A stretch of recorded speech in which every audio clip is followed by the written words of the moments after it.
sur le mystère du tabernacle. Projette-moi Hébreux 9. Comment je verset 2. Un tabernacle fut en effet construit, mais c'est vraiment érigé. Dans la partie antérieure, appelée le lieu saint, était le chandelier, la table et les pains de proposition. Amen. Derrière le second voile se trouvait la partie du tabernacle appelée le Saint des Saints. Amen. Renfermant l'autel, donc ce qui était dans le Saint des Saints, c'était l'autel d'or pour les parfums. Amen. Et l'arche de l'alliance. Amen. Entièrement recouvert d'or. Maintenant, dans l'arche, il y avait un vase d'or contenant la manne. Amen. Dans l'arche, il y avait la verge d'Aaron qui avait fleuri. Amen. Et il y avait aussi les deux tables d'alliance. Amen. Amen. Mais au-dessus de l'arche étaient les chérubins de la gloire. Amen. Il y avait deux chérubins ici qui se regardaient, couvrant de leur ombre le propitiatoire. Le propitiatoire, c'était le couvercle qui était sur l'arche où on mettait le sang. Amen. Amen. Ce n'est pas le moment de parler en détail là-dessus. Amen. Or, ces choses étant ainsi disposées, les sacrificateurs qui font le service entrent en tout temps dans la première partie du tabernacle. Amen. Et dans la seconde, le souverain sacrificateur seul entre une fois par an. Amen. Non sans s'y porter du sang, il offre pour lui-même et pour les péchés du peuple.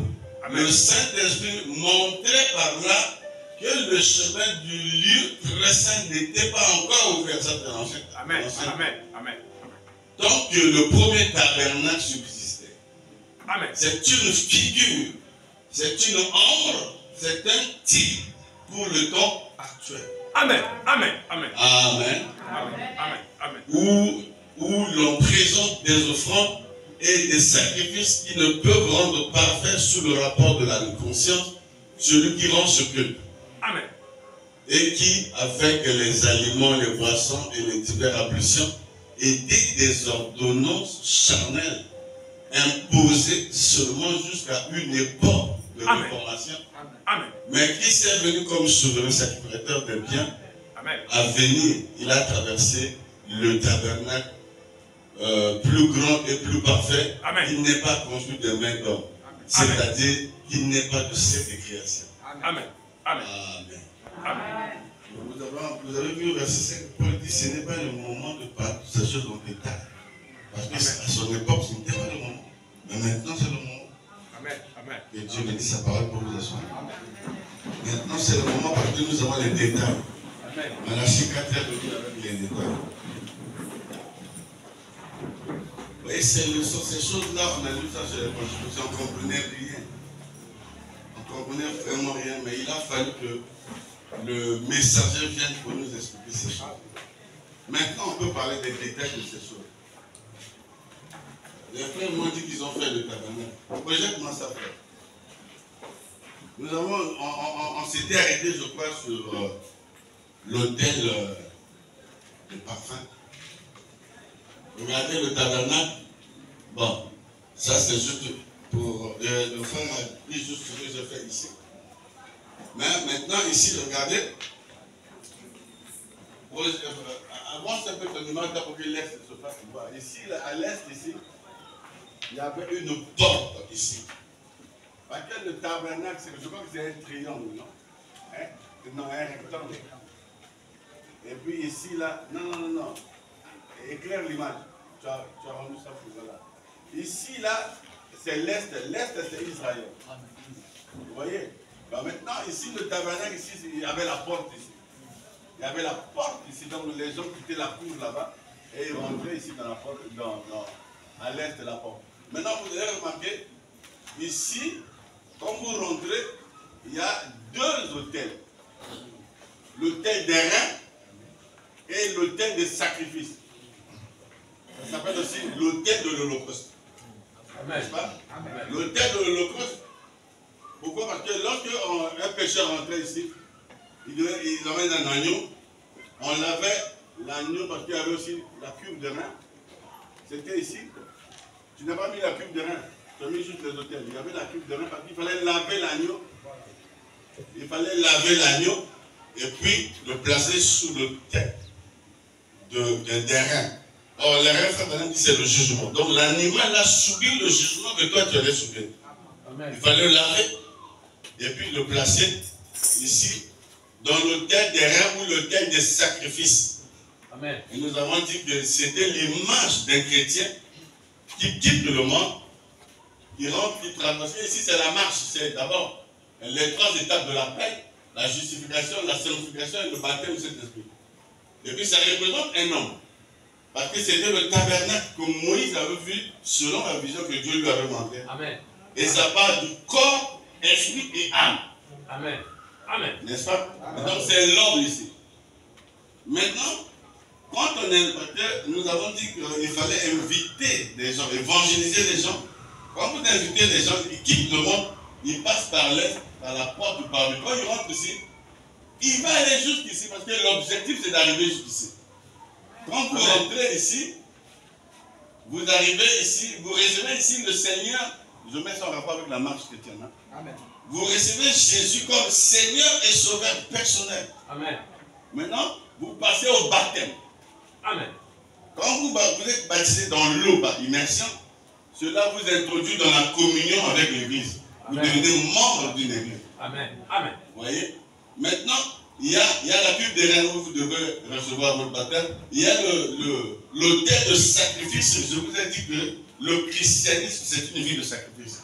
Amen. Donc, là, le chrétien ne vit pas pour lui, il vit pour les autres. Amen.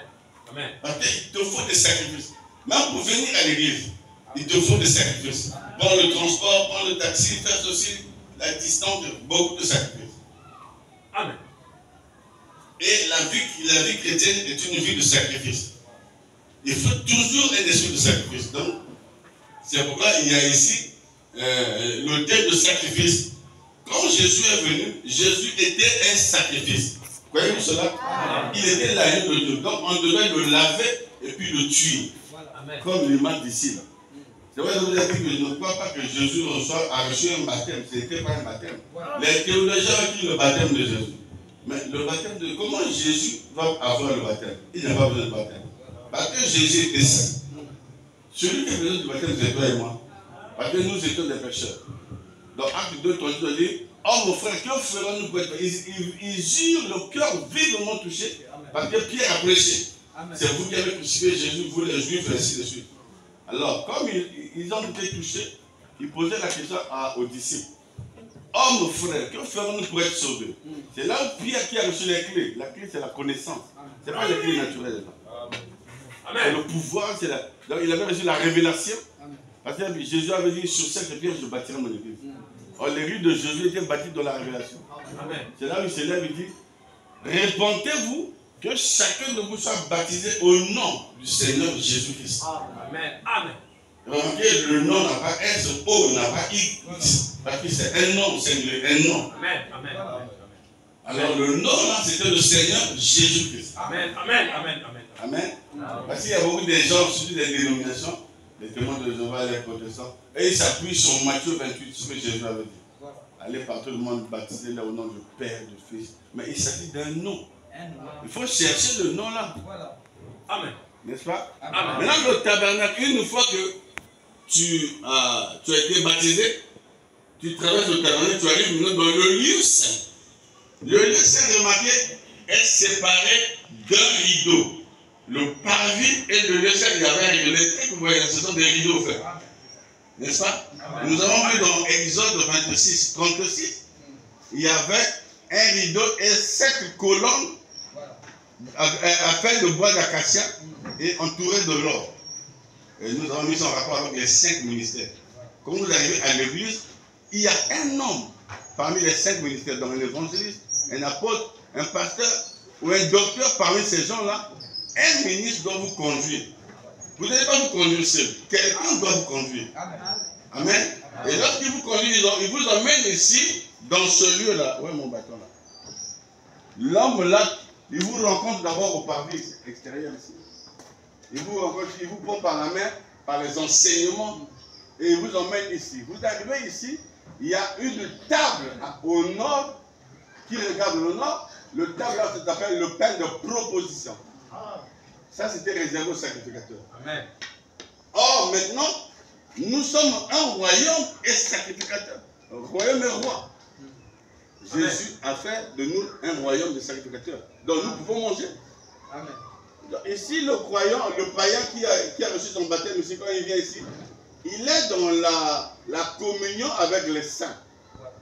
Les pains là représentent la parole. Amen, amen, amen. Et donc, il mange le pain, il mange le pain, il mange la parole, il commence à pousser des cris, il commence à dire amen à la parole, parce que c'est la communion. Il rentre là, et ici, il se prépare pour ici. Amen. Ici, dans la marche, on appelle ça la sanctification. Amen, amen, amen. Mais vous avez remarqué, au nord, il y a les pains de proposition, au sud, il y a le chandelier. Le chandelier, nous avons dit, c'est l'église.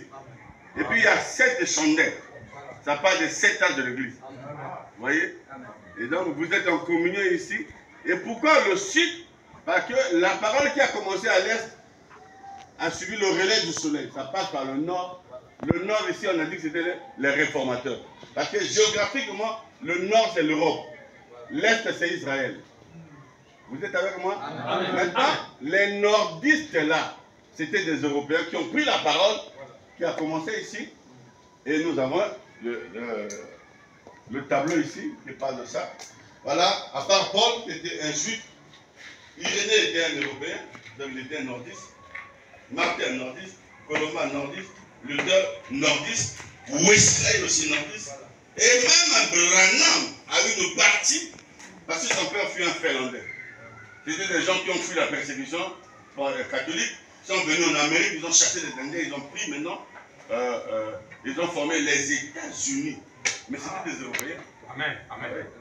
Donc c'était des Européens. Donc les Européens ont reçu la parole. C'est pourquoi dans ce chemin-là, on les a mis comme étant des étoiles. Voilà. Les étoiles, ça parle des messagers. Amen. Ce sont des gens que Dieu utilise. L'étoile représente aussi un fils de Dieu. Amen. Job le dit, quand les fils de Dieu chantaient, les étoiles poussaient des cris. Ils parlaient de fils de Dieu. Vous voyez? Donc ces gens-là, les nordistes, là, les gens du nord ont reçu la parole. Et voilà pourquoi Moïse a placé le pain là au nord. Maintenant, si vous arrivez ici, vous traversez le voile ici. Le voile ici, c'était fait des peaux de blaireaux. C'était des animaux. Et puis, c'était plutôt ici, comment on appelle ça? C'était insonorisé. Donc, quand tu traverses là, le rideau tombe derrière, tu n'entends plus rien. Voilà. Amen. Les critiques des gens, les histoires des gens, tu n'es plus là, tu es dans une vie cachée. Amen. Quand je parle de vie cachée, c'est ici. Amen. Amen. La vie cachée, c'est ici. Branham a prêché en 1952 une vie cachée. Amen. Et il parle de ça ici. On va lire les Écritures, vous allez voir. Ici, il y a des gens, ici, il y a du bruit. Remarquez, ici, on est alimenté par le soleil. Ici, là, le parvis. Mais ici, ce qui est allumé ici, c'est le chandelier. Mais ici, il y a une autre lumière, c'est la Shekinah. C'est la colonne de feu. Amen. Amen. Qui n'a pas été faite des mains des hommes. Voilà. Amen. Amen. Donc c'est très important. Maintenant, Paul disait qu'à son époque, il ne pouvait pas parler de ça parce qu'il n'avait pas les détails. Mais vous et moi, on a les détails. Amen. Parce que Malachie, quand est venu, tous les mystères sont dévoilés. Voilà. Amen. Amen. Je suis à l'internet un pasteur qui connaît le mystère. Un pasteur de mystère. Oh. Les gens prennent le mystère, les tonnerres, les gens. Bon. Mais je dis, mais celui-là, il sort. Aujourd'hui, on a tellement tous des prédicateurs. Et celui-là, à ses 33 tours, il se proclame ministre. Parce qu'il connaît quelques citations, il devient ministre. Frère, si vous n'avez pas un homme appelé de Dieu pour arriver ici, vous serez des vierges folles. Voilà. Je vais vous montrer l'image. Regardez Jésus dans Matthieu 17. Jésus, il va dans la montagne dite montagne de transfiguration. Qu'est-ce que Jésus fait? Il y avait beaucoup de disciples. On peut dire ici. Beaucoup de disciples ici. C'est l'image, hein? Je suis dans Matthieu 17. Il prend parmi ses disciples ici, il prend 2 disciples. Non, un disciple, Pierre, et les 2 fils de Zébédée. Les 2 fils de Zébédée, c'est Jacques et Jean. Il les amène ici. Parce qu'on dit, il n'y a pas un pas, il les a laissés ici. Et puis il a continué. Et donc il les a laissés ici. Et puis il a continué pour rentrer. Quand il arrive ici, la Bible dit, il fut transfiguré. Vous voyez le lieu très saint. C'est une main, vous lisez ça comme ça, mais c'est une ombre qui est cachée. Amen. Il y a une révélation. Donc quand il arrive ici, il est transfiguré. Donc Jésus change de figure. Voilà. Parce que transfiguré, c'est le changement de figure. Il change de figure ici. Et Pierre reconnaît Élie et Moïse qui apparaissaient juste à côté. Il dit à Jésus, faisons 3 tentes. L'autre pour Moïse, l'autre pour Élie, l'autre pour toi. Lui-même, il a oublié même ça. Que lui aussi, il a besoin d'une tente. Vous voyez, donc c'est une image. Or, le sacrificateur, suivez bien, il venait ici. On tuait l'agneau, lui recueillait le sang dans un pot. Voilà. Et il traversait ici pour déposer le sang dans la cuve, le propitiatoire. Et Dieu, qui était la chicane, la colonne de feu, en regardant le sang, ça apaisait sa colère. Parce que notre religion est basée sur le sang. Maintenant, regardez, Jésus, celui qui rentrait ici, c'était le souverain sacrificateur. Amen. Les autres sacrificateurs mangeaient ici. Voilà. Même quand les enfants de Aaron sont rentrés ici, ils sont morts. Parce qu'ils ont voulu amener un feu étranger. Or, le feu, on n'allume pas ici avec le même feu ici. Donc, ils ont amené un feu étranger, Dieu les a frappés ici. Parce que ici, c'est interdit d'entrer. Ici, c'est la demeure de Dieu. Amen. Quand Jésus arrive ici, il laisse les Jacques, il laisse les gens. Quand il fait encore un pas ici, il est transfiguré. Et on dit quoi? Il transpirait comme les grumeaux de sang. Et il est rentré avec son propre sang. Il est qui lui? Il est le souverain sacrificateur. Il est pas rentré ici. Maintenant, quand on rentre ici, les matériaux qui sont ici sont différents de celui qui passe. Ici, on a l'arche. L'arche est faite de bois d'acacia et imbibé d'or. Or, ça parle d'un homme. Ça parle d'un homme. Amen. Ici, ça parle d'un homme, dans appelé l'arche type de Christ. Amen. Et ici, ça parle de Christ. Amen. Maintenant, dans l'arche, mais je vais vous dire, Christ aujourd'hui, Christ est dans Branham. Amen. Amen. Amen. Amen. Christ vient dans Branham. Amen. Et Branham devient le type de Christ. Amen. Parce que Branham a lu la parole, la manne cachée. Il le dit dans l'exposé. C'est une révélation qui est plus grande que la révélation que nous avons. Et c'est Branham qui apporte la manne cachée dans l'âge de Laodicée. La manne cachée, ce n'est pas ce que vous écoutez dans les dénos là. C'est une révélation qui est plus grande que ça. Maintenant, en lui, ici, il y a le bois de Moïse qui était sec comme ça, fait d'amandier. Quand il a laissé ici, l'an prochain, quand il arrive, le bois a fleuri. Amen. Et le bois a bourgeonné. Amen. C'est le type d'un croyant qui vient à l'église. Il est misérable, il n'y a rien. Mais Dieu le transforme. Amen. Par un ministère, il reçoit la bénédiction, il reçoit la grâce et il bourgeonne. Le but, c'est de nous recevoir le Saint-Esprit. Amen. Amen. Amen. Amen. Il reçoit le Saint-Esprit, quand on revient, mais il a fleuri, mais il n'a pas de fruits. Amen. On va lui faire, madame, il dit, nous cherchons les fruits. Amen. Même un jour, Jésus marchait, il arrive, il voit un figuier, mais il n'y a pas de fruits. Il a dit que personne ne mange désormais de fruits. Il est parti, le lendemain, quand ils sont revenus, le figuier a séché. Même les disciples ont dit, mais ça, c'est le figuier que tu as maudit, regarde, ça a séché. C'est l'image d'un chrétien qui vient à l'église, qui écoute la parole, qui mange la parole ici, mais il n'a pas de fruits. Amen. Il n'a pas de fruits parce qu'il y a 9 fruits. Si vous voyez, même les objets qui sont ici, là, il y a l'autel de rein, 1, 2, il y a aussi la cuve de rein qui était là quelque part, oui, 3, 4, 5, 6, et à l'intérieur de l'arche, il y a 3 trucs, 6, 7, 8, 9. Donc il y a le bâton, il y a le pot de la manne cachée, et il y a les tables de la loi. Ça fait 3 objets. Donc vous avez 6 plus 3, là, ça fait 9. Et 9, c'est le chiffre des fruits. C'est pourquoi la femme là qui avait perdu la drachme avait 9 drachmes. C'est 9 dons de l'esprit. Amen. Si vous n'avez pas les fruits, vous êtes un arbre sec. Amen. Avant que je puisse continuer, j'aimerais lire frère Branham. Vas-y frère, donne-moi les citations d'aujourd'hui, pas de mercredi. Je vais prêcher avec les Branham. Dans la prédication, la communion. Paragraphe 7, il a prêché ça plusieurs fois. Voyez les dates. 12 février 56. Jusqu'en 1960, il a prêché la communion. Puissent les pécheurs affluer à l'autel être sauvés. Et que ceux qui n'ont pas le Saint-Esprit soient remplis du Saint-Esprit à l'autel ici. Affluer, venir ici. Amen. Amen. Et que ceux qui n'ont pas le Saint-Esprit soient remplis et qu'il y ait dans des maisons des réunions de prière. Amen. Qu'il y ait dans les maisons des réunions de prière. Amen. Qui durent toute la nuit, donc de veiller. Et que les gens aient tellement faim et qu'ils mettent de côté le repas. Donc ils vont jeûner. C'est pourquoi nous avons dit les jours de culte, on doit jeûner parce que ce sont des périodes de consécration. Amen. 2023, on va faire. Vous avez dit non, on arrive en 2024, oh non, moi j'ai été pas béni, c'est parce que tu étais distrait. Nous faisons ça pour attraper les bénédictions de 2024. Il reste 3 mois. Il reste 3 mois, nous sommes en octobre, non? Octobre, novembre, décembre, c'est fini. 2 mois. Donc dans 2 mois, les bénédictions de 2023 vont rester. Et il faut attaquer maintenant 2024, il y a autre chose qui arrive. Amen. Frère, vous savez que c'est en novembre ou en septembre que les sorciers attrapent les gens. Pour les zougouiller en décembre. Maintenant, ça c'est le moment où on attrape les gens, il y a des accidents, il y a des soucis, il y a des maladies. Vous ne comprenez pas. Alors c'est les périodes de consécration, jeûner, prier. Qu'il y ait des prières qui durent toute la nuit. Donc des veilles de prière. Amen.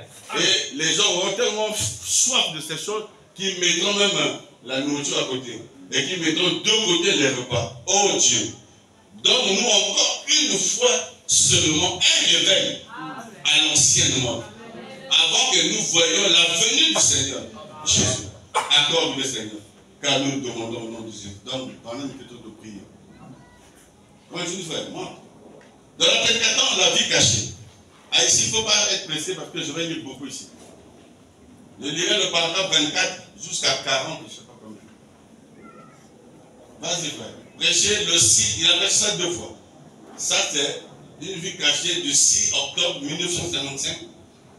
Je commence le paragraphe 24, suivez très bien. C'est là où il explique, lui-même, Branham explique le tabernacle en rapport avec ta vie. Si vous voulez observer un type parfait de cela, Dieu a fait la même chose pour son propre fils. Amen. Il a pris 3 personnes comme témoins. Nous avons dit ça tout à l'heure. Voilà. Donc je ne raconte pas des histoires. Tout ce que je dis, j'ai lu maintenant. Amen. Amen. Amen. Il a pris 3 personnes comme témoins par la déposition de 2 ou de 3 témoins. Chaque parole sera réclamée. Pierre, Jacques et Jean. L'amour, la foi et l'espérance. Les amener à la montagne, à l'écart, loin du reste du monde. Et là, devant les témoins officiels, Dieu a adopté son propre fils. Parce que lorsqu'il a été transfiguré, lui il a dit, celui-ci est mon fils, bien-aimé, en qui j'ai mis toute mon affection. James King dit, en qui je me plais à habiter, écoutez-le. Il devient écoutez-le devant eux. Et son vêtement a brillé comme un vêtement qui brille comme le soleil. C'est ça l'adoption. Et une voix s'est fait entendre de la nuit, disant, celui-ci est mon fils bien-aimé, écoutez-le. Il l'a placé sur une montagne. Il a mis là des témoins pour voir cela. Il a revêtu d'une robe qui brillait comme le soleil, qui brille dans sa... Il brillait même comme le soleil dans sa force. Et Dieu a parlé à haute voix disant, celui-ci est mon fils, bien-aimé, écoutez-le. Dieu a adopté son propre fils dans sa famille, dans la famille. Ne m'écoutez plus, mais celui-ci est mon fils. Et qui désormais prend la relève. Parce que l'adoption, c'est ça. Le fils devient comme le père. La signature du fils devient la signature du père. Là, Jésus, l'Éternel écoute le ciel et se calme dans Jésus. Et Jésus devient dur. Amen. Amen. Amen. Vous êtes avec moi? Amen. Amen. Cette adoption est proche pour l'Église avec le majuscule. L'épouse. Amen. C'est en parabole. Oui, c'était en parabole. C'est le temps pour cela. Maintenant, revenons à la vie cachée et voyons ce qui va être exigé pour atteindre ce niveau. Ce niveau d'adoption. Amen. Une vie cachée. Amen. Nous avons dit quoi? Nous savons cela dans l'Ancien Testament, sous la loi de Moïse.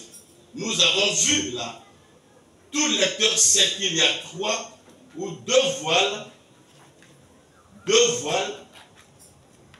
compartiments et un parvis. Donc, il est de citer le tabernacle ici. Hein. Amen. Dans la disposition du tabernacle de Dieu, dans le désert. Le premier, c'était le parvis extérieur. Nous l'avons vu monter là-bas. Ensuite, il y avait le lieu saint. Amen. Amen. Enfin, le Saint des Saints. Amen. Amen. Amen. Le Saint des Saints, c'est le lieu très saint. Amen. Amen. Amen. C'est cela, la maison de Dieu. Il dit c'est cela la maison de Dieu. C'est cela la demeure de Dieu. Amen. C'est cela votre demeure. Parce que nous sommes les enfants du roi. Amen. Amen. Votre demeure. Bon, vous vivez seulement dans une maison à 3 pièces. Vous, l'âme, l'homme intérieur, vit dans une maison à 3 pièces. Le corps, l'esprit et l'âme. Remarquez, Dieu ne vit pas dans le corps. Dieu vit dans l'âme. L'âme, c'est la demeure de Dieu. Amen. N'est-ce pas? Donc, il dit, dans une maison à 3 pièces, souvenez-vous-en. Vous pouvez avoir 2 chambres à coucher, vous pouvez avoir 3 cuisines, mais vous ne vivez que dans une maison à 3 pièces. Amen. Amen. Vous avez une maison avec 10 chambres, qu'est-ce que tu vas faire avec ça? Toi, tu n'as qu'une seule chambre. Amen. Dieu a vécu dans une maison à 3 pièces. Lorsque Dieu était ici sur la terre, là il parle de Jésus parce que Jésus est la maison de Dieu. N'est-ce pas? Lorsque Dieu était sur la terre, il a occupé une maison à 3 pièces. L'âme, le corps et l'esprit de Jésus-Christ. On continue le verset 26. Dans le temps temporel, il était dans le paradis, le lieu saint et le lieu très saint. Chacun d'eux était séparé de l'autre et chacun avait un équipement différent pour montrer la demeure. Un très beau type de l'église. Ça c'est faire la différence entre l'église avec E majuscule, qui est l'épouse, et l'église avec E minuscule, qui est l'assemblée. Le pécheur entre premièrement, le pécheur entre premièrement dans la cuisine. La cuisine, c'est le parvis extérieur. C'est là où on prépare les aliments et c'est après on va brûler. C'est là où on grille. Pour ainsi dire, la cuisine, c'est là où vous mangez. Le salon, c'est là où vous communiez. C'est comme là où le frère Herman est là-bas. Là-bas, c'est la cuisine, c'est le parvis extérieur. Ici, c'est le salon. Et ici, c'est le lieu très saint. C'est pas qu'il ne vous est pas permis de venir ici. Mais il y a des sacrificateurs qui sont ici. Mais il y a aussi un souverain sacré. Amen. On viendra. C'est là où vous mangez. Le salon, c'est là où vous communiez. Et la chambre à coucher, c'est là où vous vous reposez. Oh! Vous avez remarqué, même dans la chambre, même si vous êtes des jumelles, la femme mariée rentre qu'avec son mari. Même si elle est jumelle. Même si c'est sa soeur, elle reste au salon. La chambre à coucher, c'est la chambre du roi. Avec la reine. Voyez-vous, le pécheur fait son entrée. La foi vient de ce que l'on entend. Maintenant, pendant que nous sommes en rapport avec nous, nous avons reçu le baptême, nous sommes venus au salon. Ici, c'est la communion où on mange. Commence à manger la parole. Amen, amen. Parce qu'il a mangé, il est en train de manger, il est content. C'est ici au salon. Il est en communion avec la famille. Il dit, ce que l'on entend de la parole. Il vient et mange la parole. ensuite, il est baptisé dans la foi.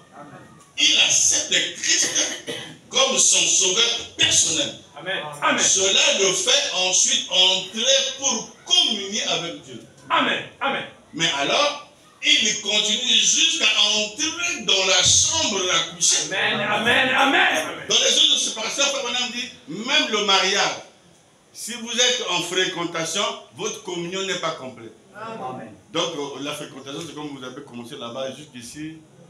Mais la communion sera complète lorsqu'on va vous consacrer ici. Vous allez dans la chambre par des rapports sexuels intimes. C'est là où la communion devient complète. J'ai les Écritures avec moi. Il continue jusqu'à entrer dans la chambre à coucher, là où il y a un calme serré avec Dieu. Ça, c'est le Saint des Saints. Là-bas, vous allez voir, il y a l'autel de parfum. Parce que nous avons dit ça mercredi, le parfum, c'est la consécration. C'est le moment où le berger doit rentrer avec une bonne odeur. Vous ne devez pas apparaître devant Dieu avec une mauvaise odeur. Le péché et toutes ces choses. Alors, dans le Saint des Saints, là-bas, c'est calme, calme serré avec Dieu. Là, toutes les choses du monde sont laissées dehors.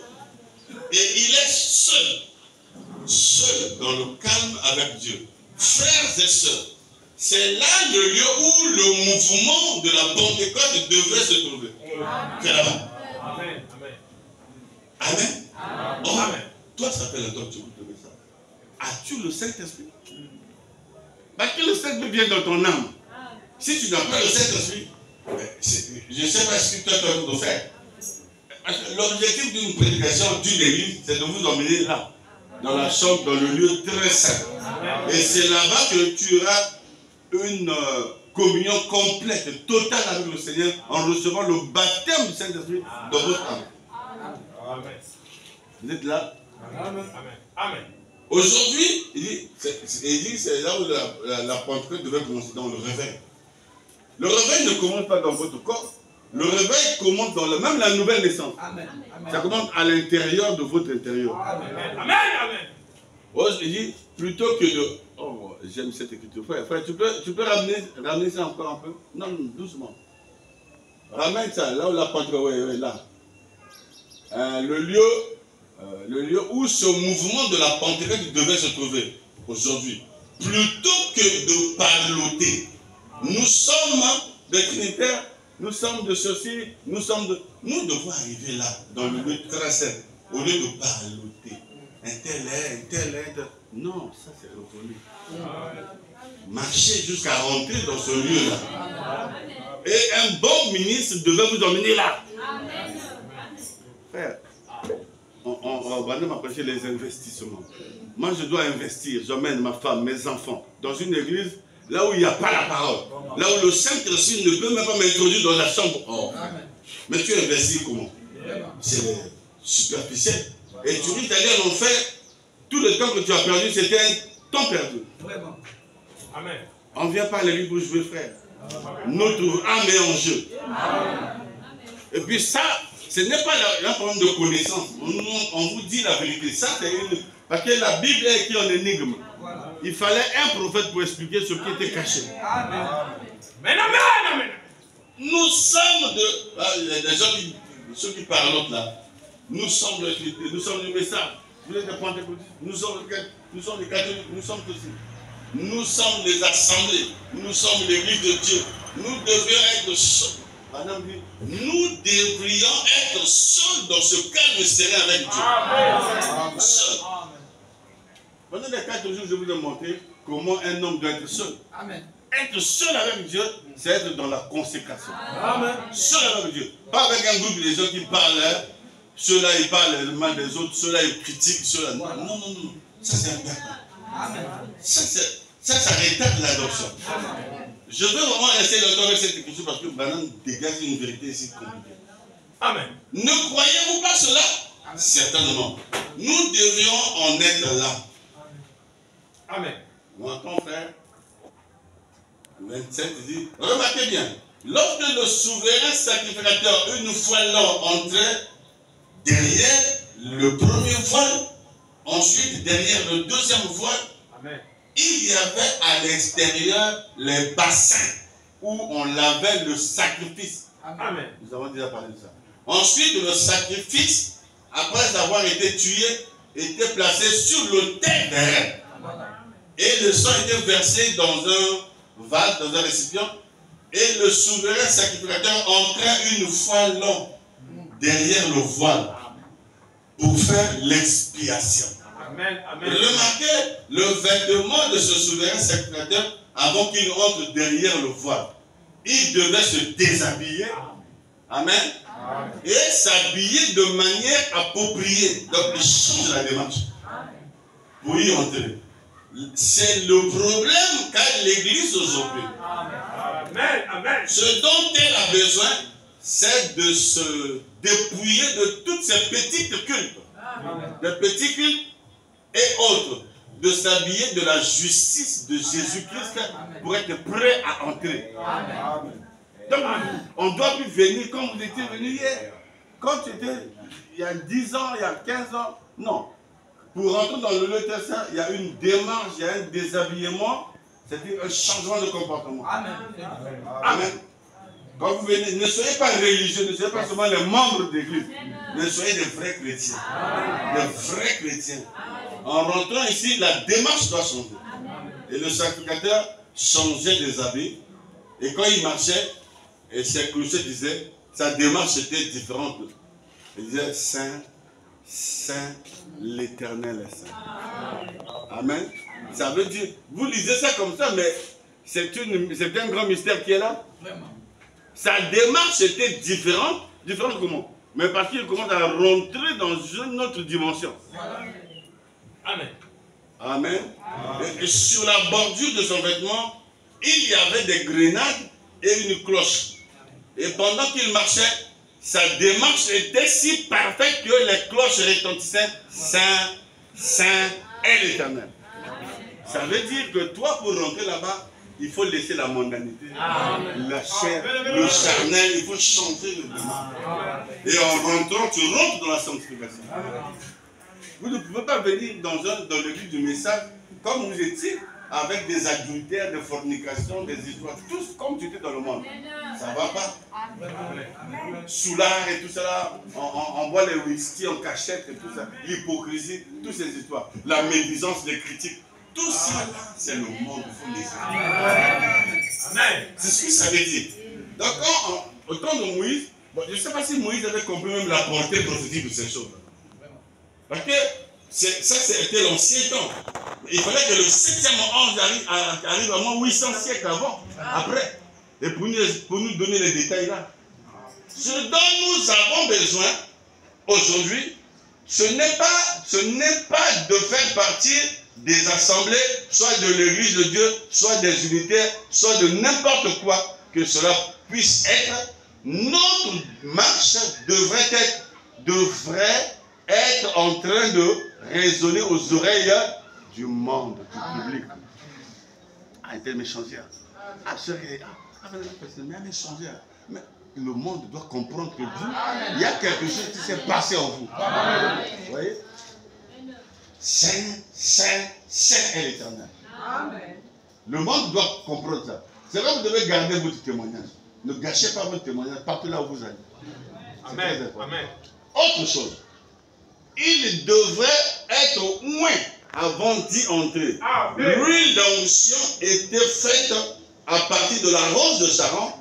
On écrasait la rose de Sharon pour en extraire le parfum et on mettait cela dans l'huile qui coulait sur la barbe d'Aaron et qui descendait jusqu'aux bordures de sa robe. Tout était imbibé d'huile. Donc l'huile d'onction typifiait au fait le Saint-Esprit. Et donc l'homme ne peut pas entrer sans onction. C'est pourquoi frère Branham dit, un prédicateur ne devait pas prêcher sans onction. Or l'onction, c'est parce que vous connaissez sur les dénoms. Sauter, crier, c'est ça l'onction. Non, l'onction c'est les belles paroles qui sortent de la bouche du peuple. C'est ça l'onction. Jésus l'a fait. Quand il est venu devant les pharisiens, il a ouvert le rouleau. Il a dit, l'Esprit de l'Éternel est sur moi. Et il m'a oint pour annoncer la bonne nouvelle, libérer libre les captifs, renvoyer libre les opprimés, tout cela. Et lorsqu'il a fini, il a dit, la Bible dit qu'il a fermé le rouleau. Et il a dit, aujourd'hui, cette écriture est accomplie de vous. Et par exemple, en interprétant cette écriture, il a dit, c'est les belles paroles qui sont données. Il était loin. On n'a pas vu Jésus faire le tout-tout-quatre. Mais il a prononcé des belles paroles. C'est ça qui oint l'église. Amen. C'est vrai que j'ai toujours dit au ministre, quand vous montez ici, pressez-nous le message. C'est ça. Maintenant, comme nous, on a beaucoup de clichés pentecôtistes, on veut quelqu'un qui sorte, qui crie, à dire, il y avait l'onction aujourd'hui. Il y avait l'onction aujourd'hui. Quand on casse les micros, on casse les chaînes, les sœurs tombent, on dit, oh, aujourd'hui, il y avait l'onction. Mais des fois, les enfants, quand je ne vais pas à l'église, on me dit, non, oh, pasteur, papa, il y avait l'onction aujourd'hui. L'onction, c'est quoi? Pour eux, l'onction, c'est tomber, crier, c'est ça l'onction. Non. Moi, l'onction, quand un homme de Dieu monte ici, prêche la parole, je dis voilà l'onction. Vous avez dit le pasteur prêche péché ici, non? Est-ce qu'il a sauté des temps, a fait comme les pentecôtistes, les décales? Amen. Mais cette parole touchait le cœur. C'est ça l'onction. Amen. L'onction, c'est pas crier. L'onction, c'est pas. Vous êtes avec moi? Et donc, le sacrificateur devait recevoir ça, l'onction là, pour rentrer dans le sein des saints. Il marchait correctement, virgule, vivait correctement, se déplaçait correctement, s'habillait correctement, et il allait là, portant le sang devant lui. Et dès qu'il passait derrière le rideau, dans la troisième chambre, un voile tombait derrière lui. Le voile de lui. Voilà là où l'église de Jésus veut que vous arrivez. Le voile doit tomber derrière. On n'écoute plus ce que le monde dit. C'est fini. C'est pas non. Oh non. C'est que tu n'es pas encore rentré là-bas. Non. Quand tu rentres là-bas, le voile tombe. Ce voile-là qui est sonorisé. On n'entend plus du bruit de l'extérieur. Tu es dans une vie cachée avec Jésus. Oui. Et il te donne des instructions et tu avances dans ta marche. Des histoires où on avait dit, on avait fait. On te pleure. Voilà. Amen. Et un voile tomber derrière afin que le monde extérieur ne puisse plus le voir. Oui. Si vous êtes arrivé là, c'est fini. Yes. Oh non, j'ai appris, on a dit, on a. Non, frère. Rentrez dans le lieu sec. Très sec. Là-bas, le rideau doit tomber derrière. C'est pourquoi si vous êtes sauvés, Paul dit, les armes d'un chrétien, c'est le casque, l'épée, le bouclier. Or, le casque dont Paul parle, à l'époque des Romains, c'était un truc qu'on mettait ici. Et il y avait aussi des couverts. Ça cachait même les oreilles. Donc tu n'entends plus rien. Tu es sauvé, c'est le salut. Tu n'entends plus l'extérieur. Tu n'entends plus au bas, quand tu es sauvé, tu es sauvé. N'est-ce pas? Ce sont des grandes leçons que Dieu nous aide à tout dire, si on peut arriver. Ah ouais, alors je peux lire. Et chaque homme, chaque garçon, femme ou fille qui est déjà loin de Dieu, Amen, et qui marche derrière ce temps, le voile de Dieu, le Saint-Esprit, cela le place dans un lieu secret. Même quand on dit oh non, le sorcier a bouffé son neveu, ou le sorcier a bouffé le frère est tel, la soeur est telle. Non, pas passer. C'est possible. Parce que quand vous êtes ici dans un lieu secret, il n'y a que Jésus qui te tient comme ça. Donc le sorcier pour t'atteindre, il doit traverser le parvis extérieur, le lieu saint, le lieu très saint. Mais s'il réussit à rentrer dans la chambre, le lieu très saint, il perd sa méchanceté. Il devait te faire pour t'appeler frère, shalom, shalom. Même s'il était un sorcier, quand vous le gagnez, vous l'emmenez ici. S'il rentre seulement dans le parvis là, il devient votre frère. Il perd ça. Parce que là-bas, il n'y a que la pierre de fête, il n'y a que les sceaux, il n'y a que la présence du Seigneur. Amen, amen, amen. Dans un lieu secret, le voile tombe derrière lui. Et cela le coupe du monde et de toutes ces histoires qui restent derrière lui. Amen. Mais moi, j'entends souvent, oh, il y a un frère qui est parti voir un autre frère parce qu'il a appris, le frère qu'elle a dit. Pour moi, je comprends. Quand tu as compris le message, tu dis, ah, le frère n'est pas encore arrivé. Amen. Amen. Amen. Si tu es déjà arrivé là, même si tu entends, même si c'est vrai, tu ne veux pas mentir comme Elisa. Amen. Pour le monde, mais pour Jésus-Christ, tu es son fils. Amen. Et là, c'est le niveau de l'adoption. Amen. Amen. Amen. La raison, frère, pour laquelle nous retardons l'adoption de Dieu, c'est à cause de votre vie qui est tout autre, des disputes, des querelles les uns avec les autres. C'est pour cette raison que le voile ne peut pas. Amen. Amen. Alléluia. Amen. Amen. Vous pouvez lui mirer ici. Vous vous identifiez à ces citations. Là, ce n'est pas le pasteur Marcel, c'est vraiment Amen. voyez, le voile ne peut pas tomber derrière nous et nous permettre d'entrer donc dans la présence de Dieu. C'est vrai. Nous manifestons un grand intérêt pour nos assemblées, pour nos églises, nos dénominations. Nous manifestons un grand intérêt pour ce que quelqu'un d'autre, à quoi cela te sert, toi, suis-moi. L'église tombe, le pasteur tombe. Ça ne sert à rien. Toi, suis Jésus. Suis la parole. Le reste là, c'est une affaire individuelle de chaque ministre. Un ministre devrait toujours se tenir seul. Même avant qu'il prêche, avant qu'il prie, avant qu'il fasse n'importe quoi, il devrait se tenir seul avec Dieu. Dans cet endroit calme. Caché en Dieu. Caché en Dieu. Parce que quand je parle d'endroit, toi tu peux faire allusion au bureau de méditation. Non, il s'agit ici d'être en Dieu, en Christ, caché là-bas. Il y a un pasteur qui m'a dit, oh, toi depuis un certain temps, on ne te voit plus dans la convention, on te voit plus dans les églises, même si on t'invite, tu ne viens pas. Il a dit, je suis seul avec Dieu. Amen. Je suis en période de consécration. Même si j'apprends 5 ans, 10 ans, mais je suis là, je reste là. Amen. Amen. Je ne fais plus encore des histoires. Parce que le milieu de la grande commission, madame dit le milieu des sorciers, le milieu des perpétrés, c'est le milieu des sorciers. Vous arrivez là-bas, à vous empoisonner, en fait, des histoires. Je reste seul avec Dieu, recevant d'abord la manne cachée. Amen. Amen. Et cette révélation fraîche que je viendrai donner à l'église, pour que nous marchons. Amen. Amen. Les groupes là, ça ce n'est plus le temps. La saison a changé. Amen. Amen. Amen. Oh, cela se voile une fois de plus, descendant. 30, il dit, eh bien, l'équipement de ce voile était différent de celui à l'extérieur. Là, dans le palier extérieur. Parce que dans le palier extérieur, les équipements qui étaient là-bas est très différents du voile de lieu saint, n'est-ce pas? Amen. Le palier extérieur, il y avait l'autel des reins, tout cela. Mais quand vous rentrez dans le lieu très saint, dans le lieu saint d'abord, le décor change. Là-bas, il n'y a que le pain, la table de pain, et il y a le chandelier.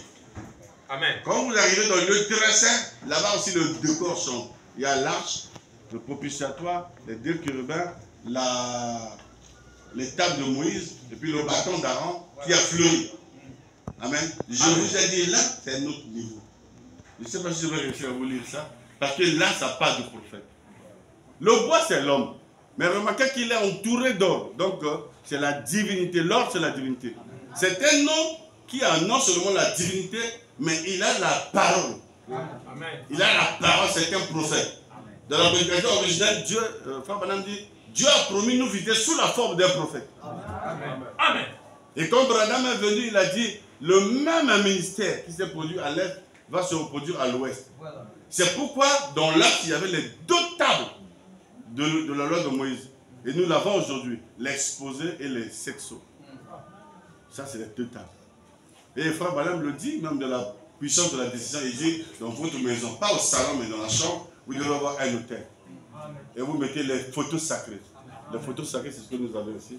La nuée, la photo d'Oustal, et puis Jésus de Hoffman. Vous mettez ça avec une Bible ouverte. Et vous avez un hôtel. Vous vivez ici, vous avez même le soir, vous emmenez toute la famille là-bas. Ou s'il y a de l'espace dans votre église. Parce qu'au salon, tu ne peux pas faire l'hôtel et les enfants jouent, on peut te distraire.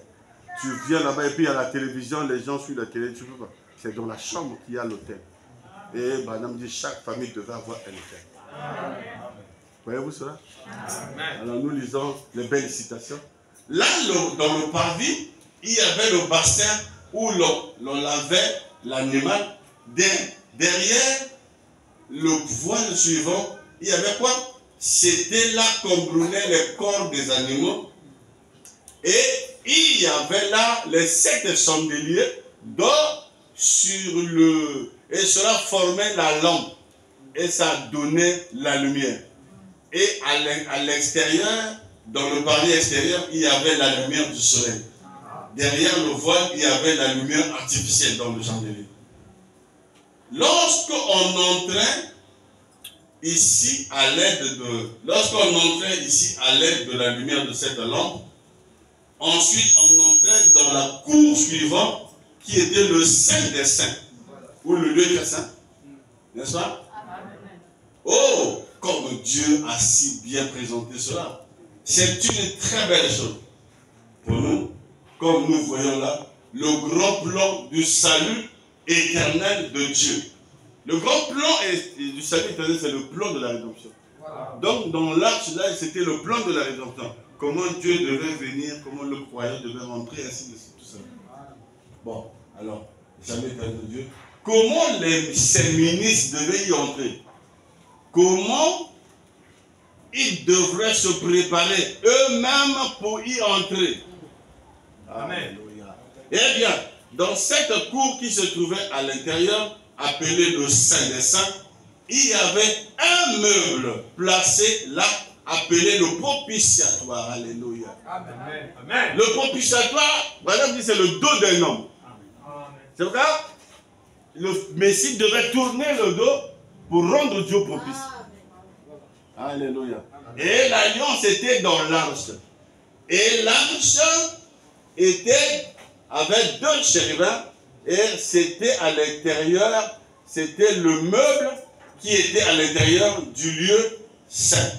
Ensuite, en sortant, il y avait des chandeliers d'or, enfin dehors. Il y avait le bassin, et bien, cela représente parfaitement l'âge de Luther, Wesley, la Pentecôte, exactement les 3 étapes, où les dispensations de sa grâce qui avaient été données à l'humanité. Nous sommes dans la dernière, dans le dernier âge. Amen. Amen. Je crois cela de tout mon cœur. Vous voyez?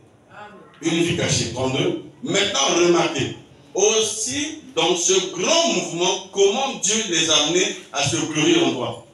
Une fois, Dieu a dit, Moïse, lorsque la manne commençait à tomber, la manne était un type de la vie de Christ, descendant du ciel et mourant ici sur terre, afin de pouvoir nous donner la vie. Vous voyez la signification de la manne?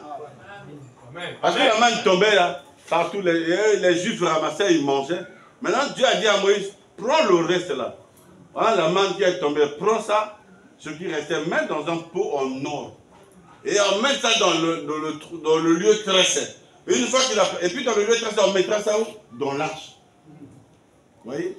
Donc c'est la révélation qu'on met dans l'homme. Et l'homme là devient le porteur du message de la révélation qui est plus grand que toutes les autres révélations. Maintenant, il dit, afin de pouvoir nous donner la vie, la manne tombait du ciel et restait au sol. Et les gens en ramassaient, je crois, en mangeaient pour soutenir la vie. Christ est descendu du ciel et il est devenu la manne, afin que nous puissions vivre par lui. Donc vous avez remarqué, lorsqu'on met ça dans l'arche, ça ne se pourrissait plus. Mais quand on laissait ça dehors, ça se décomposait. Mais une fois dans l'arche, ça gardait sa forme. Amen. Amen. Et voilà. En effet, lorsque le frère Josué, sur les tables, lorsque le soleil se levait, peu de temps après, elle se gâtait. Et c'était le type de Christ, le Saint-Esprit. La manne était un type du Saint-Esprit. Aujourd'hui, de même que Dieu a fait entrer l'église dans le naturel avec la manne naturelle, il fait entrer l'église aujourd'hui dans le spirituel en la nourrissant de la manne spirituelle. Amen, amen, amen, amen. Lorsqu'au début l'église avait vaincu, ayant traversé la mer Rouge, qui était un type du sang, elle est allée de l'autre côté en passant par le Jourdain en route vers la terre promise. La manne est tombée la première nuit. Amen. Et lorsque l'église est passée de la vie à la mort, le jour de la Pentecôte, Dieu a fait tomber la manne spirituelle du ciel. Et cela nourrit l'église jusqu'à ce que Jésus revienne de nouveau de nouveau pour que nous rentrions dans le millénium à la terre promise. Amen. Et frère Branham dit Amen. Vous êtes là? Oh! Quand il avait ramassé, j'ai dit je vais beaucoup lire cette écriture. Donc supportez-moi parce que ma conclusion est là. Quand il avait ramassé cela et on avait mangé, il avait dit que c'était délicieux. De quoi on appelle ça manou. Manou. Mais qu'est-ce que cet aliment merveilleux? Amen. Cela avait le goût du miel sur le rocher, disait-il. Le Amen. Goût du miel sur le rocher. Oh, le rocher, c'est la parole. Amen. Le miel, c'est la révélation. Amen. Amen. Et c'est ce que c'était. Amen. Maintenant, observez un type. La manne n'avait jamais cessé de tomber jusqu'au jour où ils étaient entrés dans la terre promise. Pendant 40 ans, la manne tombait chaque jour. Alléluia. Amen. Comment allez-vous prendre le Saint-Esprit et le laisser à la Pentecôte, frère? Amen. Cela a été continuellement une seule Pentecôte. Amen. Amen. C'est pourquoi je vous dis, Jésus, il n'y a qu'une seule venue de l'Esprit. C'est la venue de la Pentecôte. Depuis que Jésus était venu le jour de la Pentecôte, il n'est jamais reparti. Amen. Quand nous parlons de la seconde venue, il s'agit du corps physique. Amen. Comme il est venu physiquement, il reviendra physiquement de la même manière. Mais on dit non, il n'y a qu'une seule venue de l'Esprit. C'est pourquoi Frère dit, vous avez laissé la Pentecôte là-bas, mais la Pentecôte continue. L'Esprit qui a animé les pierres est ici. Amen. Le même Dieu qu'eux ont servi, c'est le même Dieu que nous servons. Le même Esprit qui était dans Jacques est dans la frère ici. Amen. Amen. Vous voyez, donc Dieu la manne continue à tomber. Là, ce soir, la manne tombe. Et c'est ce que vous écoutez, c'est la manne. Amen. Amen. Si vous allez dans les Matoumou, le tabernacle, vous allez écouter ça. Amen. Mais parce que frère, un pasteur m'a posé la question. Est-ce qu'on trouverait la Vierge Paul dans le message? La Vierge Paul. J'ai dit non. Mais dans les tabernacles, on trouverait. Mais dans le message, non. Parce que le message est parfait, le message c'est Christ lui-même. Le message ne peut pas être une dénomination. Mais dans les tabernacles, il y a des Vierges Paul. On a posé la question maintenant dans les questions-réponses. Pourquoi la Vierge? Elle est vierge. Mais pourquoi elle est devenue folle? C'est la négligence. Je vous dis, jubilé, faites attention à la négligence. Tu serais une vierge, tu vas rater l'enlèvement bêtement parce que toi tu t'appuies sur ton propre intelligence et tu penses que ce que tu fais est juste. Ce n'est pas juste. Parce que regardez, Dieu a un modèle. Et pendant il y a une voie pourvue. Une voie pour laquelle il faut traiter le péché. Une voie pour laquelle il faut faire ceci. Tout est processus, tout est principe. Continuez à lire. En effet, la dureté du cœur de l'homme empêchait de manger la manne. Jusqu'aujourd'hui. Quand on a posé la question à Jésus ou aux Juifs, pourquoi Moïse nous a demandé pourquoi c'était à Jésus de répudier nos femmes? Jésus a dit, c'est à cause de la dureté de vos cœurs. Mais ce que tu as réuni, nul ne peut les séparer. Parlons du divorce. Donc, c'est le cœur de l'homme qui empêche de manger la révélation. Amen. C'est vrai. 34. Je vais arrêter à 41. Remarquez bien. C'était alors un type. Eh bien, le jour de la Pentecôte, lorsque notre main, aussitôt que les gens étaient entrés dans la chambre haute et qu'ils avaient obéi au commandement du Seigneur Jésus et qu'ils avaient attendu dans la ville de Jérusalem pour la venue du Saint-Esprit, pour la première fois, il vint du ciel un bruit comme un vent impétueux qui remplit toute la maison là où ils étaient assis. Amen. Et des langues séparées se posèrent sur eux comme du feu. Amen. Madame dit que c'était des langues, c'est-à-dire c'est la colonne de feu qui a pris la forme de la langue. Amen. Et se posèrent là, dans la version originale, il dit se posèrent, se reposèrent. Pas se posèrent, mais se reposèrent. Parce que ça rentrait dans leur âme. Ça ne se posait pas sur le cou. Ça rentrait dans leur âme, c'est comme ça qu'ils commençaient à tituber, à parler en langue. Quand le Saint-Esprit vient, ça ne tombe pas sur ton corps, ça tombe dans ton âme. Vous voyez? Ils furent tous remplis du Saint-Esprit et se mirent à parler en d'autres langues selon que l'Esprit leur donnait l'expression. Ils sortirent dans les rues, eux qui formaient une petite bande de prédicateurs, couards se cachant dans une chambre haute, mais tout d'un coup, la manne vint se répandit d'en haut pour nourrir leur âme. Vous voyez? Ce n'est pas leur corps. Alors, ils sortirent dans les rues avec une expérience qu'ils n'avaient jamais eue auparavant. Un beau type de Dieu nourrissant de l'Église pendant ce voyage vers la terre promise. Or, la terre promise, c'est notre baptême au Saint-Esprit. Remarquez, frère, pendant combien de temps cette manne devait-elle durer? Elle dura pendant tout le voyage jusqu'à ce qu'ils soient entrés dans une autre dispensation, dans la terre promise. Pendant combien de temps ceci devrait-il durer jusqu'à ce que Jésus vienne? Jusqu'à ce que Jésus vienne? Pierre a dit, répandez-vous et que chacun de vous soit baptisé au nom de Jésus-Christ pour le pardon de vos péchés, et vous recevrez le Saint-Esprit, car la promesse est pour vous, pour vos enfants, et pour tous ceux qui sont au loin, en aussi grand nombre que le Seigneur notre Dieu les appellera. On appellera pendant combien de temps cela demeurera? En aussi grand nombre que le Seigneur notre Dieu les appellera. Il n'y a pas de délai, jusqu'à ce que Jésus revienne. Le Saint-Esprit tombera toujours. Aujourd'hui, toi, le Saint-Esprit, ton enfant grandit, reçoit Jésus, lui aussi va recevoir Dieu. La promesse est pour vous, pour vos enfants. Et pour tous ceux qui sont au loin, même ceux qui se promènent dans le monde des païens, c'est pas que vous devez les inviter, les évangéliser. Parce que vous ne laissez pas leur sémence. Vous voyez? Amen. Je sens que quelqu'un a eu des doutes quand j'ai parlé que l'arche, c'est le frère d'Ariane. Je vous dis c'est le frère d'Ariane. L'arche, c'est le type d'un prophète. Branham a dit l'arche, c'est le type de Christ. Or, Branham a dit que Moïse était Christ à son époque. Amen.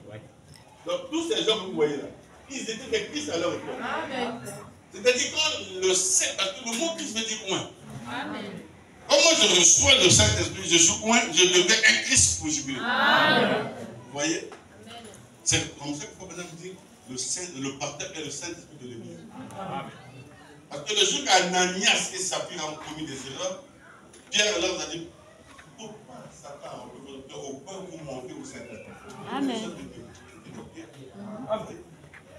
Maintenant, en parlant, il a dit, donc la dispensation de la grâce sera là, le Saint-Esprit Dieu continuera à appeler les hommes et les femmes à son service. Amen.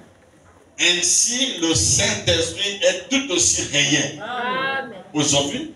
Maintenant, il n'a jamais dit, maintenant, lorsqu'il mange cette manne, souvenez-vous, s'il la mange, beaucoup de gens en mangeaient et disent, voilà la chose.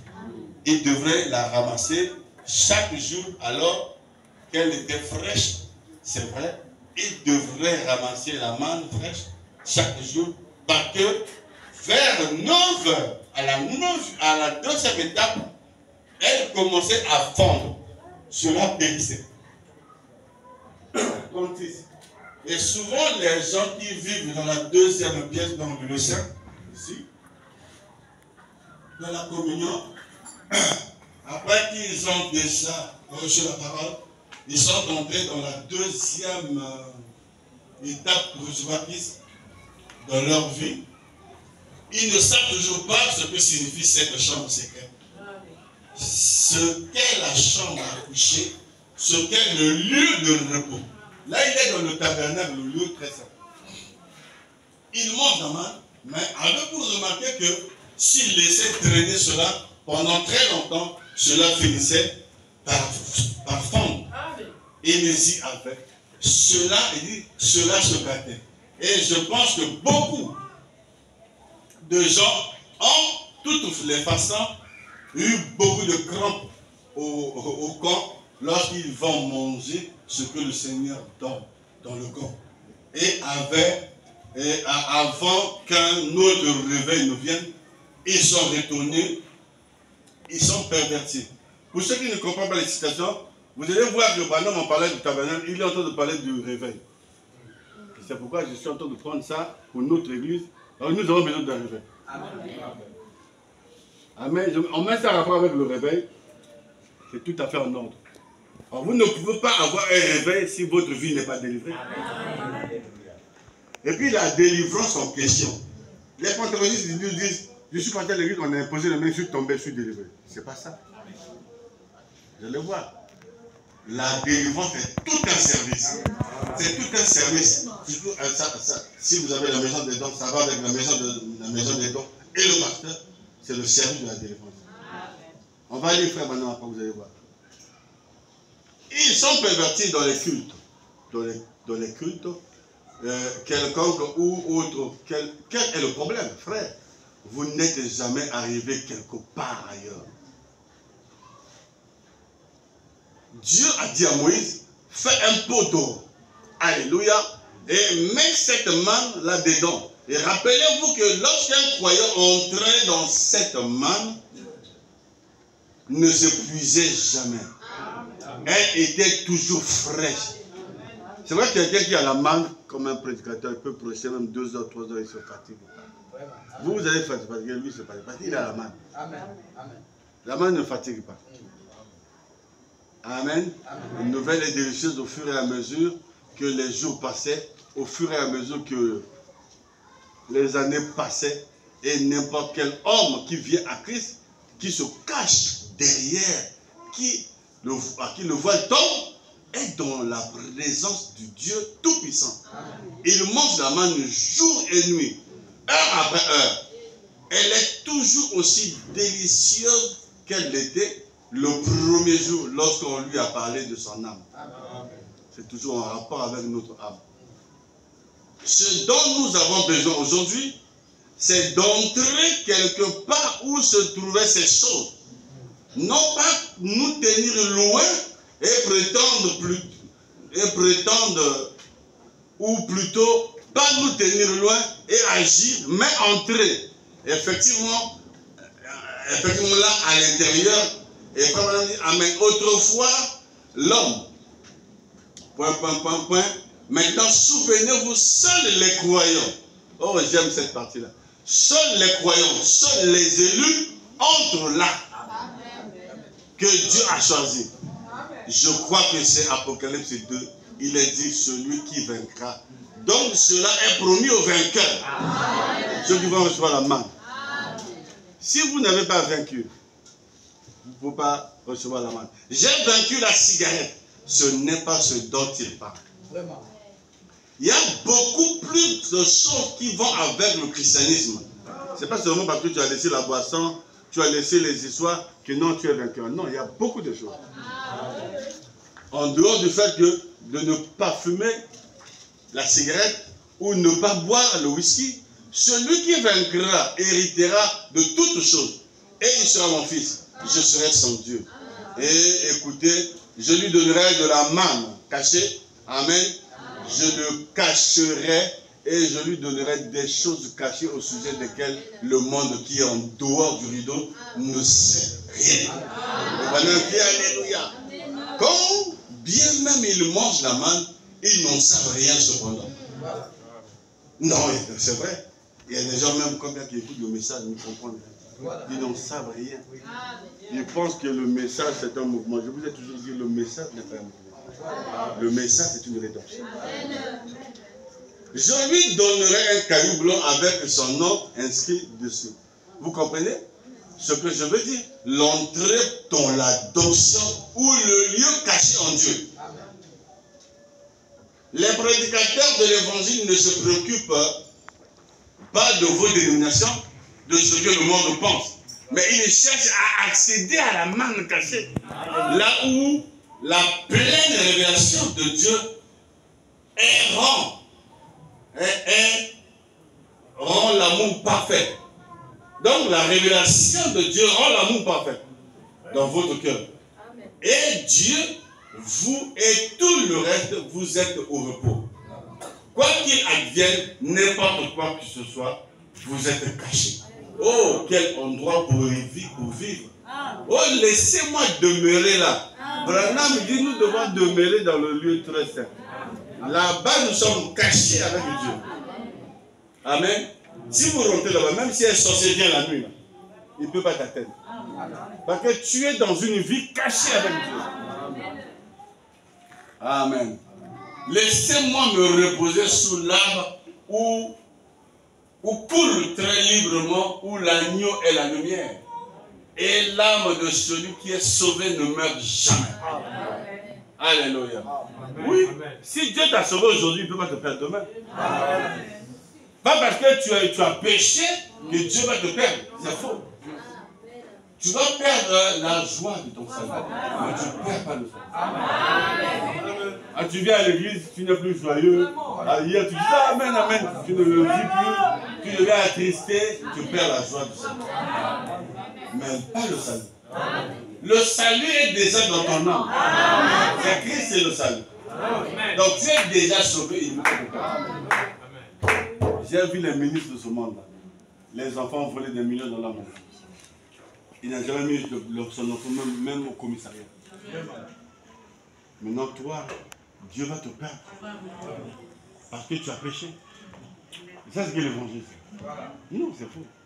Ça n'existe pas. Dieu ne sauve pas de fou. Si tu as déjà sauvé, c'est pour toujours. Et ton âme ne périt plus. Amen. Amen. Assurément, les gens à l'extérieur mangeaient de...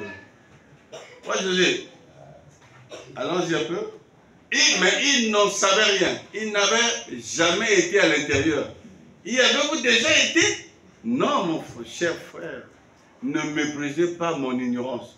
Mais j'aimerais vous poser une question. Êtes-vous déjà, dans votre vie, arrivé au niveau où Christ signifie plus pour vous que toutes les disputes que vous pouvez avoir au sujet de votre église? Avez-vous compris ça? Est-ce que vous avez compris la question? Donc vous arrivez à un niveau où Christ devient tout pour vous. Peu importe l'église, peu importe ce que les gens peuvent faire, toi c'est Christ.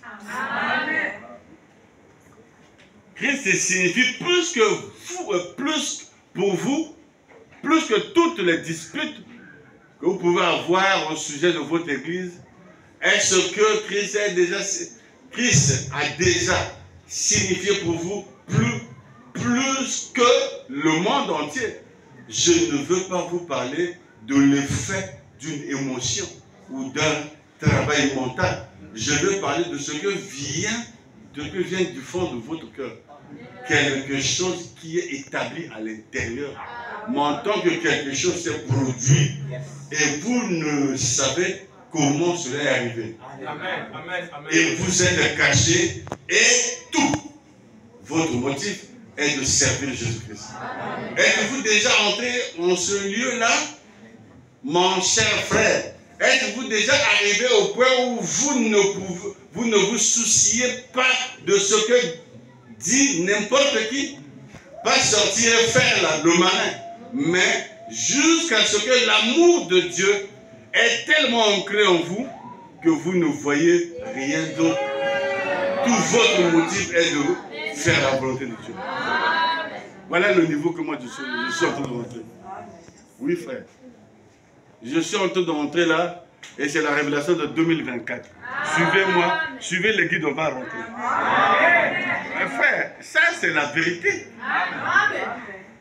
Vous allez faire cette expérience-là vous-même. Et même les gens de l'extérieur ne vont pas vous comprendre. Même si vous êtes un ministre, même tes brebis ne vont pas te comprendre.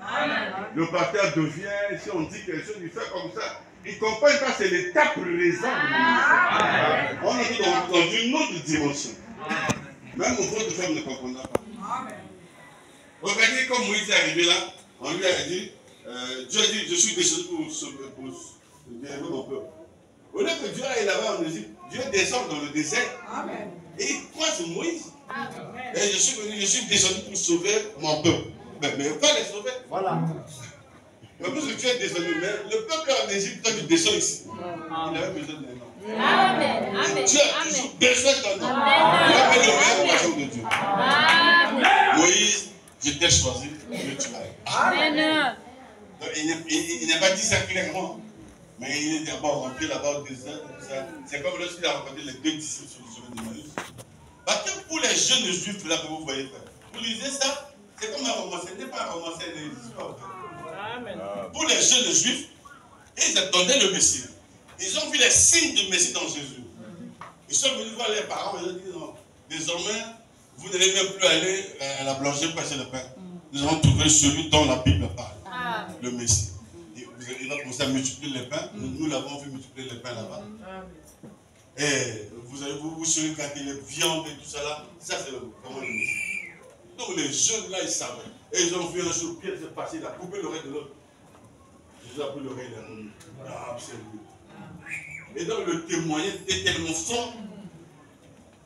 Et ils espéraient, frère, que c'est lui, le Messie, qui allait délivrer Israël. Mais sauf qu'ils étaient un peu charnels, ils pensaient que ça avait les armes. C'est un peu comme le Barabbas faisait. Mais un jour, frère, l'espoir s'est évaporé comme ça. On attrape le Messie en question.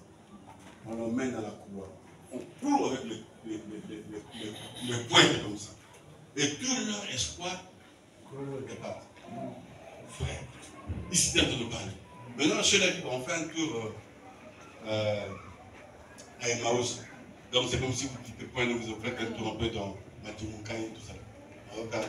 Pendant qu'ils marchaient, Jésus a apparu au milieu d'eux. Il leur a posé des questions, mais de quoi vous parlez? Mais toi tu es un étranger quoi?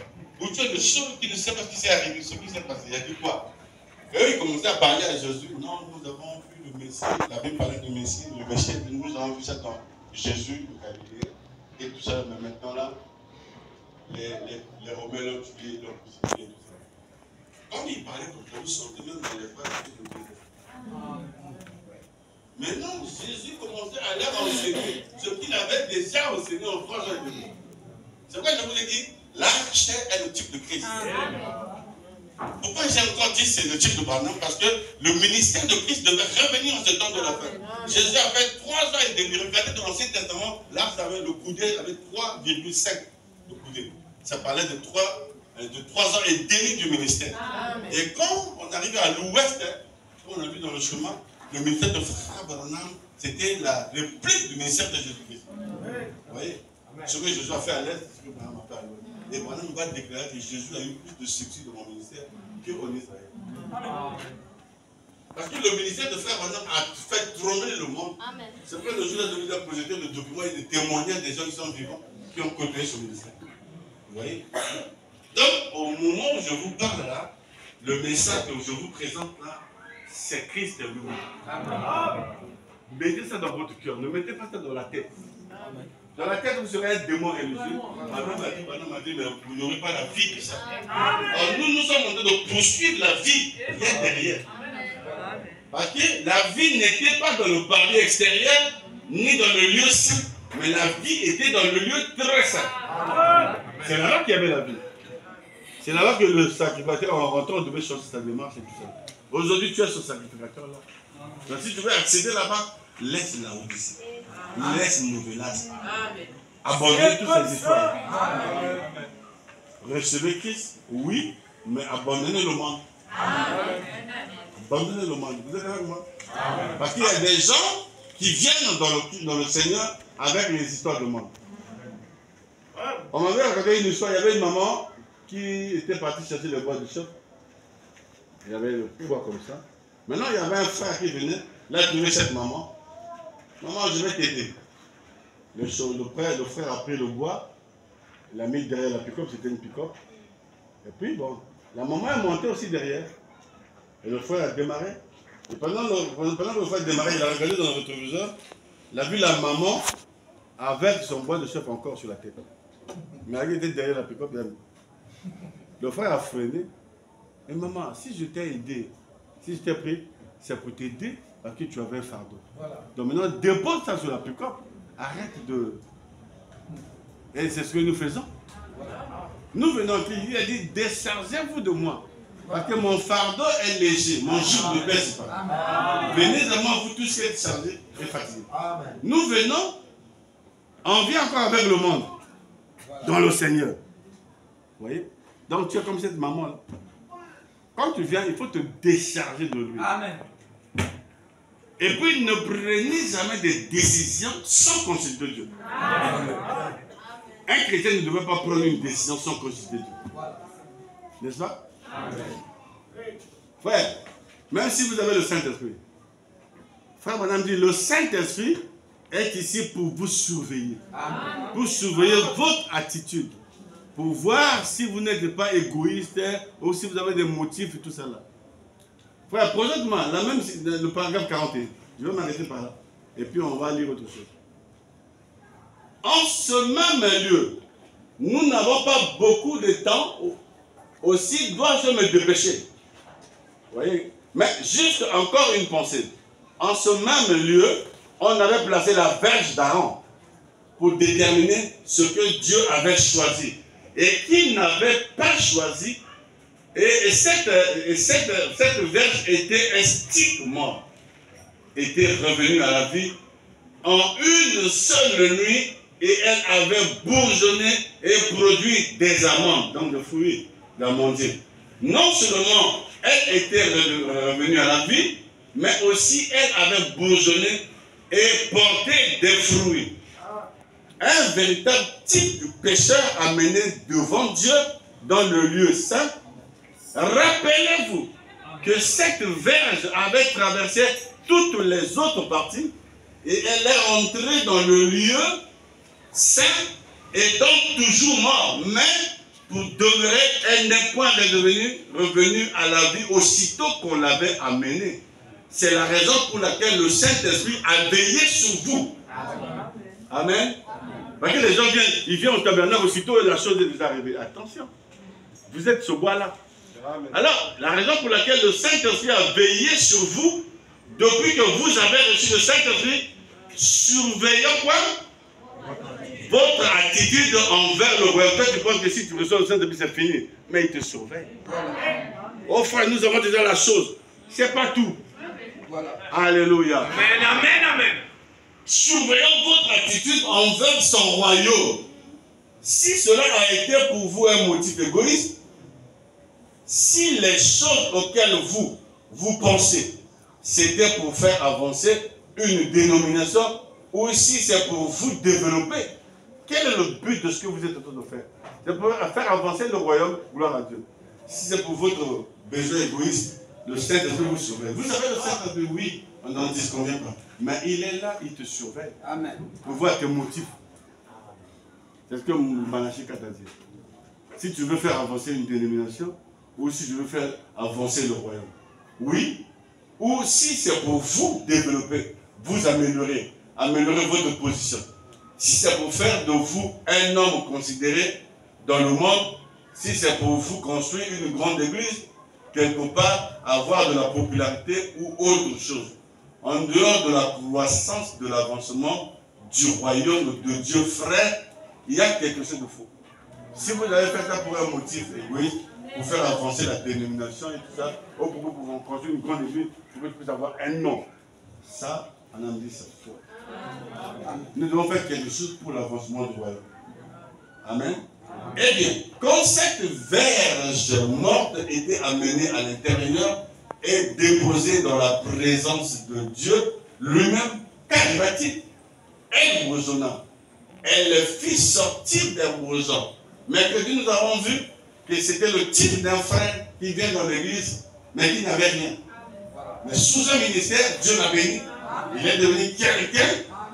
Alors c'est lui le bâton. Et il doit bourgeonner pour la gloire du Père. Et il doit être reconnaissant. Parce que Branham dit, nous sommes bénis sous un ministère. C'est toujours sous un ministère. Le bois là, le bâton, la verge là, c'est toi, c'est moi. Je n'avais rien dans le monde, je n'étais rien. Les gens se moquaient de moi, me critiquaient. Mais dans la présence du Seigneur, j'ai bourgeonné. Non seulement j'ai bourgeonné, j'ai fleuri. Amen. Et quand tu fleuris, il faut donner les fruits. C'est pas Galate ne parle des fruits de l'esprit. Amen. Depuis que toi tu as pris le message, quels sont les fruits que tu as? Sinon, les fruits charnels. Donc vous devez avoir les fruits de l'esprit pour montrer que vous êtes arrivé quelque part. Mais n'oubliez pas cette citation. Le Saint-Esprit vous surveille depuis que vous l'avez reçu. Donc tu as le Saint-Esprit intérieurement, mais il te surveille. Tes agissements, la manière de faire et tout ça là. Et lui, il rend compte. C'est pourquoi le Saint-Esprit est comme une boîte noire. L'avion, lorsque ça fait un crash, on cherche d'abord la boîte noire, il y a des informations là. Et donc le Saint-Esprit contient des informations. Oui, il vit bien, il fait ceci, il fait cela. Il rend compte au Père. Et le jour du jugement du trône blanc, tu es jugé selon ce qui est écrit dans le livre. Le livre, ce n'est pas ce livre carré comme ça. C'est une expression, c'est une parabole, c'est un symbole. Vous êtes avec moi? Amen. Alors, frère, je crois qu'on a beaucoup lu. Je me suis arrêté là où je voulais. J'avais voulu que vous puissiez écouter ça. Le 7 au paragraphe 41. Maintenant, donne-moi l'autre écriture. Parce qu'il me reste 5 minutes, presque 1 minute.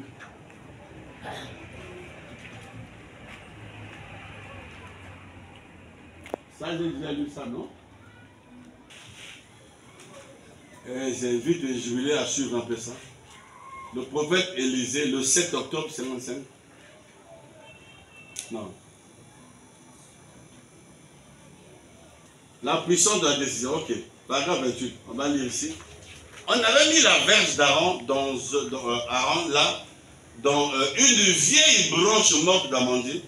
Mais lorsqu'elle est passée sous la gloire de la Shekinah, tout ce qu'elle était plutôt, avait été restauré. Et il en est de même du pécheur lorsqu'il passe sous la gloire de la Shekinah. La gloire de la Shekinah, c'est la colonne de feu. Et la colonne de feu, c'est l'attribut de Dieu le Père.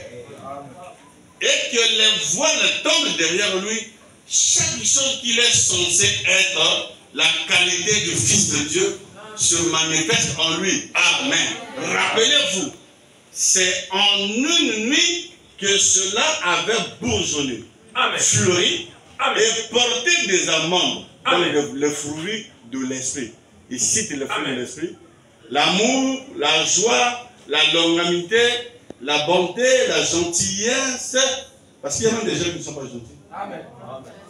Ils prient, mais ils ne sont pas gentils. Surveillez même quand il vous est sorti. Oh, cher bien-aimé. Il n'est pas gentil. La gentillesse est une vertu, c'est l'un des fruits de l'esprit.